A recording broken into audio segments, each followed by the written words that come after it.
रखी थी और उन्होंने इनसे बदतमीजी करी इनका हमारी निगम पार्षदा से, और उनको जाति सूचक शब्द और कई गाली गलौज से उनको संबोधित किया गया कि भाई तुम चूड़े चमारो, तुम हमारे सामने कैसे बोलोगे और तुम किस तरह से काम करा रहे हो, यहाँ से चले जाओ। उनको इस तरह से गंदे गंदे शब्दों का इस्तेमाल किया, और साथ ही तमाम जो उनके साथ जो गुंडे आए थे उन्होंने सारे के सारे संजय के ऊपर टूट पड़े, उनके घूंसे मारे, लाते मारी, उनकी नाक की हड्डी तोड़ दी गई, हमारे पार्षदों को धक्का दिया गया, उनके भी कपड़े फाड़ दिए गए, उनसे भी बदतमीजी की गई। तब हम सभी कार्यकर्ता को जैसे ही पता लगा तो हम सभी कार्यकर्ता यहाँ पर दौड़े दौड़े आए और सभी लोग इकट्ठे होके, और हमने एसएसओ साहब से वहाँ मुलाकात करी। हम अंदर गए क्योंकि भी इन्होंने हमारे पार्षदा जी पर हमला किया है तो तुरंत इन पे प्रभाव से इन पे कार्रवाई होनी चाहिए और एफआईआर दर्ज होनी चाहिए। मगर दुर्भाग्य की बात यह है कि एफआईआर तो छोड़ो, उन्होंने कागज का एक टुकड़ा उठा के कुछ लिखने की भी हिम्मत नहीं करी। वो कह रहे थे कि जी हम देखते हैं, अभी करते हैं, पहले तफ्तीश करेंगे हम। तो हमने मांग करी, हमने इधर नारेबाजी करी, तो उन्होंने कहा कि चलो जी हम पहले इनकी एमएलसी करा लेते हैं। फिर हम एमएलसी कराने के लिए उनको आचार्य भिक्षु हॉस्पिटल ले गए। वहाँ पर सुविधा ना होने के कारण वहाँ थोड़ा बहुत ट्रीटमेंट हुआ। उसके बाद हम इनको आरएमएल हॉस्पिटल ले गए। आरएमएल हॉस्पिटल में इनकी सीधे सारी जांचें हुई, पूरा देखभाल करी गई और एक्सरे करे गए, तो वहाँ एमएलसी बन गई, तैयार हो गई है। मगर फिर हम वापस आते हैं, सुबह 7:30 बजे हम वापस आते हैं। ये करीब रात की 1 बजे की घटना है। हम सुबह 7 बजे तक जहाँ सभी कार्यकर्ता मौजूद रहे, तो भी फिर हम दोबारा एसएचओ साहब से मिले कि अभी एसएचओ साहब तो एमएलसी भी हो गई है, आपने अभी तक कोई कार्रवाई क्यों नहीं कर रहे?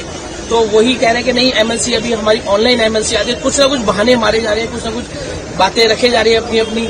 तो इनके जो आका बैठे हैं भारतीय जनता पार्टी के, उन आकाओं का इनके पास फोन आ गया है कि आपको कोई एफआईआर नहीं करी, कोई दर्ज नहीं कर रही, ये संविधान के हिसाब से बिल्कुल नहीं चल रहे, कोई कानून को नहीं मान रहे ये लोग। हमारी यही मांग है कि इन पे जो दोषी हैं उनको तुरंत प्रभाव से उनके खिलाफ एफआईआर दर्ज होनी चाहिए। जो यहाँ के विधायक हैं जो खुद दारू पी के आए थे और अपने गुंडों के कार्यकर्ताओं से उन लोगों ने भी दारू पी रखी थी, हम यही मांग करते हैं कि इनकी जल्द से जल्द एफआईआर दर्ज की जाए और उनके ऊपर सख्त से सख्त कानूनी कार्रवाई की जाए और हमारी बात को आगे बढ़ाए। सर आप अंदर गए थे, अभी एफआईआर का प्रोसेस क्या चल रहा है? अंदर अभी एसएचओ साहब बैठे हैं, एसीपी जी बैठे हैं और हमारे तमाम कार्यकर्ता, हमारे एलओपी अंकुश नारंग जी बैठे हैं, हमारे निगम पार्षद, तमाम लोग अंदर बैठे हैं और यही मांग करने के एफआईआर दर्ज हो। मगर उनका यही बहाना है कि जी एमएलसी की रिपोर्ट हमारे पास आने दो, हम एमएलसी का वेट कर रहे हैं। एमएलसी करते करते अगर यही काम किसी दूसरे साधारण व्यक्ति पे हो जाता, क्योंकि यहाँ पर बात आ रही है सिर्फ उमंग बजाज की, जो यहाँ के लोकल विधायक है, अगर यही बात किसी लोकल किसी पे और थी या आम आदमी पार्टी का कोई ऐसा कार्यकर्ता या विधायक या पार्षद किसी बीजेपी के साथ कर देता तो तुरंत उसको घर से उठा लिया जाता और अभी तक तो वो जेल की सलाखों के पीछे होता। मगर जब से भारतीय जनता पार्टी की सरकार आई है, देश में कानून व्यवस्था दिन प्रतिदिन बढ़ती जा रही है। दिल्ली के हालात देखो किस तरह से हो रहे हैं। रेगुलर कोई कानून व्यवस्था नहीं है, कोई संविधान के हिसाब से काम नहीं कर रहे, अपनी मनमानी कर रहे हैं, तानाशाही की सरकार चला रहे हैं।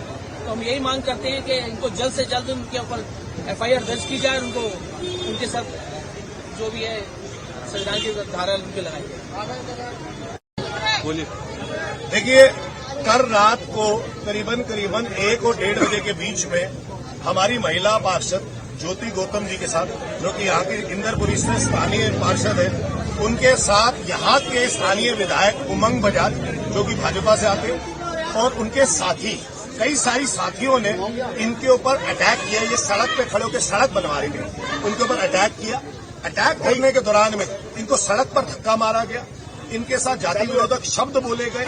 साथ में इनके संजय बैरवा जी थे, अमर जी थे, उनके साथ भी खूब सारा झगड़ा किया, खूब मारा उनको, खूब चोटें आई। ज्योति गौतम जी का पैर पूरा छिला पड़ा है, इनका एमएलसी भी हुआ, इनके कपड़े फटे हुए हैं, इनका एमएलसी करवाया गया। ऐसे संजय बैरवा जी का भी एमएलसी हुआ, उनका पूरा नाक टूटा पड़ा है पूरे और खूना खून थे वो, तो उनका भी एमएलसी करवाया। हम अभी अंदर गए थे एसीपी से बात करने, एसएचओ से बात करने, एक आईएएस ऑफिसर भी थी वहां पे। उनको ये कहा है कि तुरंत प्रभाव से एफआईआर दर्ज हो। शर्म की बात यह है कि पुलिस अभी भी एफआईआर दर्ज नहीं कर रही है। इस इंसिडेंस को करीबन रात से अभी तक 18 घंटे पार हो चुके हैं, लेकिन अभी तक कोई एफआईआर दर्ज नहीं हुई।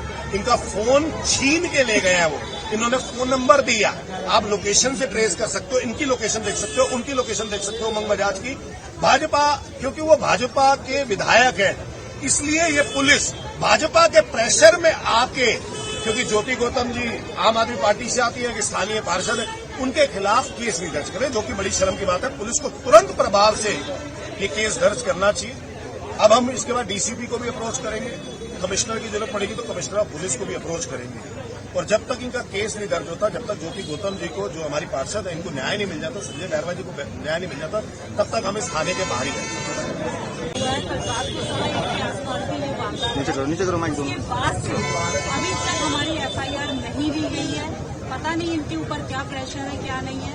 विक्टिम हम हैं, हमारी एमएलसी हुई है, हम हॉस्पिटल गए हैं, हम यहाँ पे गुहार लगा रहे हैं। एक चुनी हुई पार्षद गुहार लगा रही है कि मेरे साथ अभद्रता हुई है, मेरे साथ मारपीट हुई है, मेरे वॉलंटियर के साथ मारपीट हुई है, आप हमारी एफआईआर लीजिए। लेकिन यहाँ कोई सुनवाई नहीं हो रही, सिर्फ एक प्रेशर की वजह से हो रहा है कि यहाँ पे आप आइए, बैठिए, लेकिन आपकी एफआईआर नहीं दी जाएगी। तो आज हम यहाँ पे बैठे हैं, जब तक हमारी एफआईआर नहीं होती। शायद हम दलित हैं इसलिए हमारी नहीं सुनी जा रही, क्योंकि यही कह के हमें संबोधित किया था कि तुम चूड़े चमारों की क्या औकात है, जाओ जहाँ जाना है कर लो। तो शायद वो यही दिखा रहे हैं और हम गुहार लगा रहे हैं, आगे कोई हमारी सुन नहीं रहा। तो अब मैं ये जानना चाहती हूँ, क्या दलितों की बस इतनी ही हैसियत रह गई है कि वोट देने के टाइम वो हिंदू हो जाते हैं और जब उनके साथ अन्याय होता है तो वो दलित हो जाते हैं? ये भारतीय जनता पार्टी की दोहरी मानसिकता है। एक दलित महिला और एक दलित पुरुष की ये एफआईआर नहीं लिख रहे, खड़े होकर विधायक उमंग बजाज ने जिसे अपने गुंडों के साथ पिटवाया है, फिर भी कोई नहीं सुन रहा। इतनी गुंडागर्दी चल रही है, खुले भी चल रही है, लेकिन एक एफआईआर नहीं लिखी जा रही एक चुनी हुई पार्षद की। ये हालत है इस वक्त दिल्ली की, ये हालत है दिल्ली की महिलाओं की। जब चुनी हुई पार्षद की कोई वैल्यू नहीं है तो सोचो आम जनता के साथ जब अपराध होता होगा, किसी महिला के साथ कोई अपराध या छेड़खानी होती होगी, तो क्या ये एफआईआर लिखते होंगे? नहीं, ये उन्हीं को खौफ बना के वापस भेज सकते। आज मेरे साथ चुने हुए इतने पार्षद खड़े हैं, तब मुझे इतना सताया जा रहा है कि मेरी एफआईआर नहीं लिखी जा रही। तो आप एक आम महिला की सोचो दिल्ली में क्या हालत है, देश में क्या हालत है। ये भारतीय जनता पार्टी की मोदी सरकार है जो कहती है बेटी बचाओ बेटी पढ़ाओ, लेकिन सिर्फ दोहरी मानसिकता। अभी हाल ही में रेखा गुप्ता जी जो कि यहाँ की मुख्यमंत्री है, उन्हें सिर्फ एक मीम और मजाक में बड़ा दुख हुआ था और उन्होंने सदन में कहा था कि मेरा मजाक उड़ाया जाता है क्योंकि मैं महिला हूँ। मैं क्या हूँ?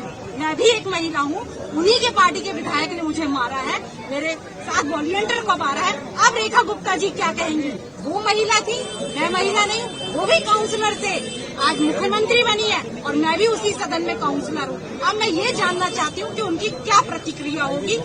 मैं आम आदमी पार्टी से महिला हूँ, लेकिन मैं भी एक महिला हूँ। अब मैं यही जानना चाहती हूँ कि ये एफआईआर कब तक होगी, रेखा गुप्ता और मोदी सरकार इसमें क्या करेगी? शर्म नहीं तो शर्म नहीं। देखिए, एक तरफ ये गवर्नमेंट जो तरुण का हादसा हुआ अभी कुछ दिनों पहले वो खड़ी है, वही गवर्नमेंट हमें कल पीटती है सरेआम, वही गवर्नमेंट हमें पीटती है सरेआम, वही गवर्नमेंट हमें बोलती है मारो इस चमार को, मारो इस चमारिन को, इनकी तो औकात नहीं है, ये क्या करेंगे हमारे, ये हम पे चढ़ के बताएंगे कि हमें क्या करना है। तो ये जो उमंग बजाज की गुंडों ने हमें कल मारा बुरी तरह, मेरा ये नाक फाड़ दी, इनके कान पे तोड़ दी। तो मैं जो आपके साथ यहाँ पर खड़ा हूँ, ये लोगों की से खड़ा हूँ क्योंकि खुद कह रहा था कि मारो इनको, वो मारो। हाँ, विधायक ये देखिए, और वो चार जो वो सरेआम घूम रहे हैं, पुलिस ने अभी कोई कार्रवाई नहीं की है, ना पकड़ा ना प्रयास किया। मोबाइल छोड़ लिया, अब तक ये मोबाइल नहीं आया, इसमें वो रिकॉर्डिंग है हमें मारते हुए, वो रिकॉर्डिंग है उनके पास, वो मोबाइल उनके पास है। अभी एसीपी साहब सब हमने अभी तक वो मोबाइल नहीं कहा है, कुछ नहीं पता क्या चल रहा है। वाकई में मोदी गवर्नमेंट जो है वो एक भ्रष्ट तानाशाह गवर्नमेंट है, इसके सारे एमएलए और काउंसलर क्या काम कर रहे हैं, सरेआम मार रहे हैं, सरेआम। ये मेरे साथ सारे आम आदमी पार्टी काउंसलर वो सब खड़े हैं। आप समझ लीजिए हमारी नहीं सुन लीजिए, इतना प्रेशर बिल्ड कर दिया है, पूरी दिल्ली में पूरी इंडिया में न्यूज चल रही है, उसके बावजूद भी हमारी एफआईआर कर दी। तो मिल सकता है कि क्या हो सकता है हमारे साथ, हमें नहीं पता, हमें दहशत मार भी दिया जाए, हमें असैसिनेट कर दिया जाए, हमारी हत्या कर दी जाए, हमें कुछ नहीं पता। तो आप लोग से दरख्वास्त है कि हमारी बात को बताइए और जितना हो सके इसको फैलाइए न्यूज को कि सरेआम एक एमएलए सरेआम पिटवा रहा है और रोड पे कह रहा है कि मारो इन चमार को, मारो इन दलितों को, इनकी औकात ही नहीं है, इनकी औकात यही है। इस तरह से हमारे पास जो वर्ड, हाँ एक तो मैं दिखाना चाहूंगा आपको कि ये जो ये देख रहे हैं आप ये वो सदा हुआ, मेरी टी शर्ट देख लीजिए, इसके धब्बे दिख जाएंगे, मेरी जूते देख लीजिए, मेरी पैंट देख लीजिए, पूरा सदा हुआ मैं मेरी अपनी बॉडी है। ठीक है, ये हमारी स्थिति है। एक दलित होने का, हम अगर जनता के लिए काम कर रहे हैं, रात को हम एडमिट करा रहे हैं पेशेंट को 2-2 बजे, तो ये हमें सजा मिला है कि इन गुंडों ने हमें सरेआम मारा। तो अब जस्टिस आपको करना है, आप मीडिया है, आपके पास पावर है, आप लोकतंत्र की चौथा एक पिलर है देश का, आप इस आवाज को उठाइए, हमारी आवाज बुलंद कीजिए। जय हिंद, जय भारत।